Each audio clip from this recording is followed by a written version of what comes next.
Цената за изградба на нов клинички центар ќе се знае откако ќе се одлучи дали тоа ќе биде само доградба на веќе постоечки објект и колку болнички кревети ќе има во него, кажа премиерот Христијан Мицкоски, кој смета дека најидеално место е ГОП 8 септември, позната како Стара воена болница. Идејата е прво да се заврши со постапките на клиниките во Штип и во Титово, а да се почне и со изградба на болница во Кичево, па потоа фокусот да се стави на нов клинички центар во Скопје, од чија изградба владата нема да се откаже, вели Мицкоски. Клиничката болница во Штип, медицинскиот факултет и студентскиот дом, потоа болницата во Кичево со проширена дејност и реконструкција на клиничката болница во Тетово. И мислам дека тој процес откако ќе почне, тоаш може да се посветиме на овој за кој што зборуваме сега.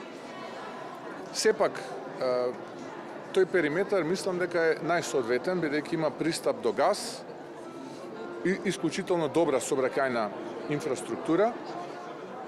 И мислам дека како целина може сериозно да се разгледува со лесна надградба да дојдеме до на кое што го посакуваме како држава и пациентите кои што ќе го добијат како квалитет.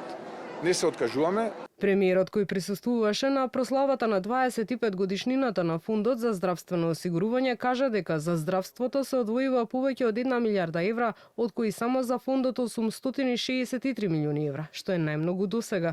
И директорот на Фондот Сашо Кликовски смета дека со ваква поддршка здравствениот систем испорачува и покрај своите недостатоци. Каде се најголем дел од фактурираните услуги вода циркулаторен систем, значи кардиоваскуларни, каде што имаме околу 2 милиарди вложувања и следни се неоплазмите со околу 1 милиарда. Ова е само за здравствени услуги без условните буџети за лекарства. Овој здравствен систем испорачува. Да, има недостатоци, ама во основа обемот на услуги што го испорачува е значителен.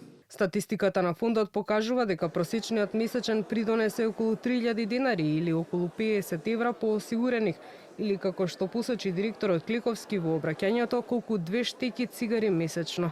Според раководството на фондот, просекот на платите во здравството од околу 50.000 денари е доволна основа за да се има волја да се работи на реформи.